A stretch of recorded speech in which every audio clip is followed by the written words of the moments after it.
आपके सवाल और भगवतपूर्ण जवाब में आपका स्वागत है।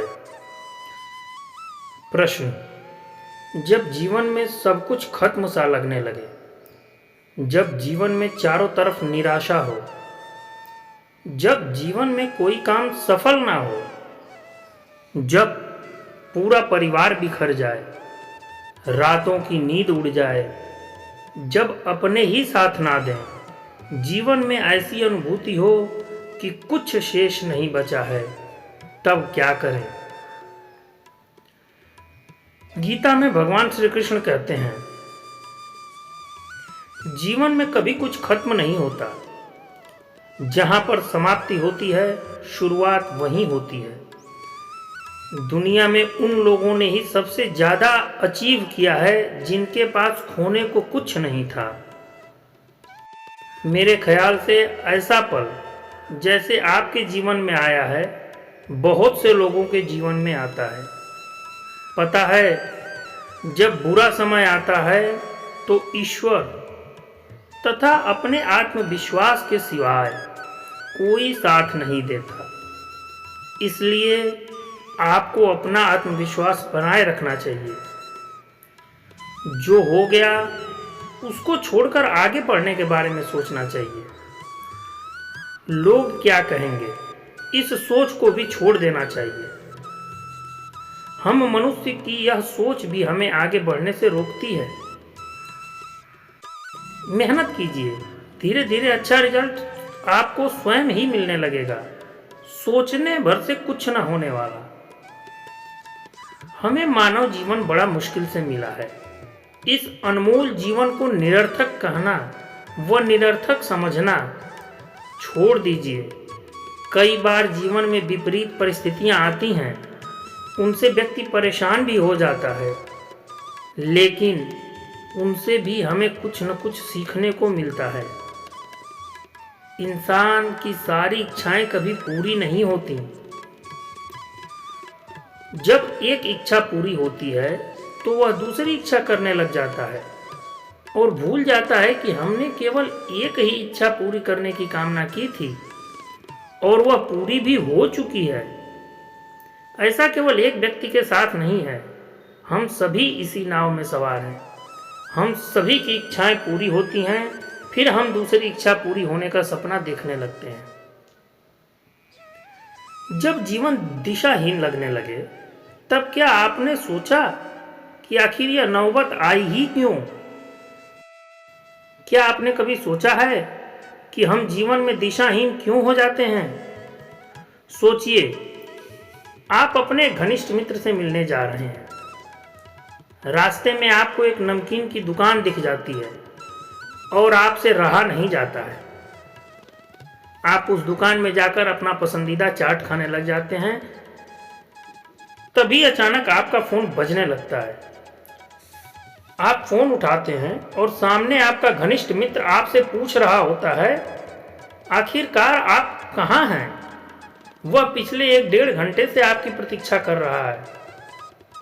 तब अचानक आपको ज्ञात होता है कि चाट खाने के चक्कर में आपको समय का ध्यान ही नहीं रहा। याद रखें, हमारी वास्तविक जिंदगी की व्यथा भी कुछ ऐसी ही है। हम हमारे जीवन के लक्ष्यों का पहाड़ बना देते हैं। कल से रोज सुबह 5 मिनट की जॉगिंग करेंगे, तना भुना नहीं खाएंगे, यह कर देंगे, वह कर देंगे, वगैरह वगैरह। लेकिन अगले ही दिन रास्ते में मोमोज वाले की तरह अन्य चटपटी चीजें दिख जाती हैं जो मन को दिग्भ्रमित कर देती हैं और हम सभी लक्ष्यहीन हो जाते हैं। हम अपनी कीमती समय को गंवाते रहते हैं और हमें उसकी अहमियत तब तक पता नहीं चलती जब तक हम गए हुए समय का अनुभव नहीं कर लेते। हम दिशाहीन क्यों हो जाते हैं, इसका बड़ा आसान जवाब है, हम हमारी जिंदगी में प्राथमिकता को प्राथमिकता नहीं देते। हम हमारे मन को क्यों भटकने देते हैं? हम कुछ तय कर लेते हैं तो क्यों उस पर दृढ़ नहीं रहते? जीवन में दिशाहीन होना कहीं न कहीं हमारे मन की कमजोरियों को दर्शाता है। नहीं तो किसकी मजाल एक दृढ़ निश्चय किए गए को तोड़ दे। एक छोटी सी कहानी है। एक बार द्रोणाचार्य अपने पुत्र अश्वत्थामा को चक्रव्यूह भेदना सिखा रहे थे। उनको देखकर अर्जुन उनके पास आ गए। तब द्रोणाचार्य ने अर्जुन से पूछा, अन्य राजकुमारों की तरह आप खेल क्यों नहीं रहे हो? उन्होंने जवाब दिया, जब गुरु शिक्षा दे रहे होते हैं तब विद्यार्थियों को कुछ और नहीं करना चाहिए। द्रोणाचार्य अर्जुन की बात से बहुत प्रभावित हुए। अब आप सोचिए, यदि अर्जुन अन्य राजकुमारों के साथ खेल रहे होते तो क्या वे सर्वश्रेष्ठ धनुर्धर बन पाते? एक समय एक लक्ष्य पे फोकस कीजिए, क्योंकि लक्ष्य की असली मिठास उसकी प्राप्ति में नहीं बल्कि उसके प्रयास में है। जब जीवन दिशाहीन होने लगे तो अपने लक्ष्यों को नहीं बल्कि अपने प्रयासों को बदल देना चाहिए। जीवन जब व्यर्थ लगने लगे तो सदा अपने से नीचे लोगों से अपनी तुलना करें। क्या आप निर्धन हैं, विकलांग हैं, रोगग्रस्त हैं?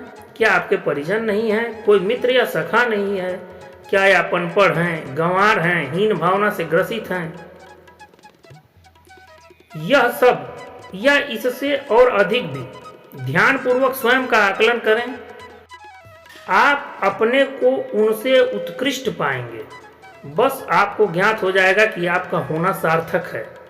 अब आप पूरे मन से अपना लक्ष्य चुनें और प्रभु का नाम लेकर लक्ष्य प्राप्ति में जुट जाएं। आप जीवन में अवश्य विजयी होंगे। प्रश्न जहां है उत्तर भी वहीं होता है। शरीर को भोजन नहीं दोगे तो वह साधारण कार्य भी नहीं कर सकेगा। यदि उत्तम पौष्टिक भोजन व व्यायाम करोगे तो शरीर से असाधारण कार्य भी करवा सकोगे। इसी तरह मन है। मन को नित्य भोजन चाहिए। यह भोजन अच्छे विचारों का, अच्छी संगति का, अच्छे ध्यान का होता है। फिर देखिए, आपका मन स्वतः आपको सही दिशा देगा। समस्त समस्या का समाधान आपके भीतर ही उभरने लगेगा। आप अपने जीवन के मालिक हैं।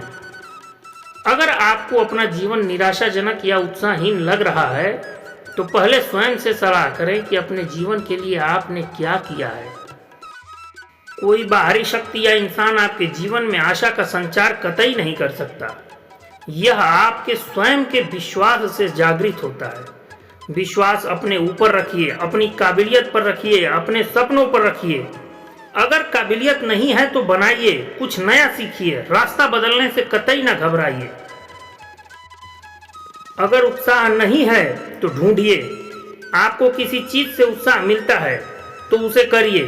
घूमने से, पढ़ने से, चित्रकारी से, गाने से, नृत्य से, भक्ति से जीवन में उत्साह के रास्ते ढूंढिए।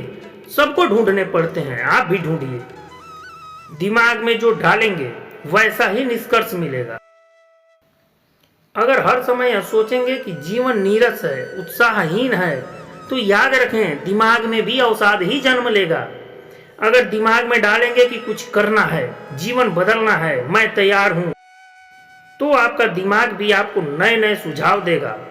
बदलने के लिए, जीवन को एक नए ढंग से जीने के लिए, जीवन में एक नया रंग भरने के लिए।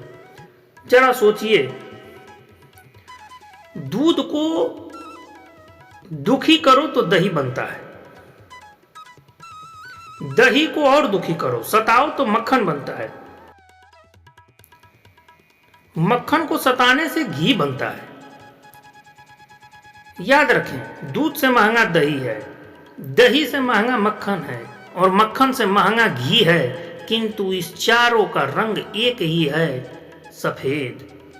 इसका अर्थ है बार बार दुख और संकट आने पर भी जो इंसान अपना रंग नहीं बदलता, समाज में उसका ही मूल्य बढ़ता है। दूध उपयोगी है किंतु एक दिन के लिए, फिर वो खराब हो जाता है।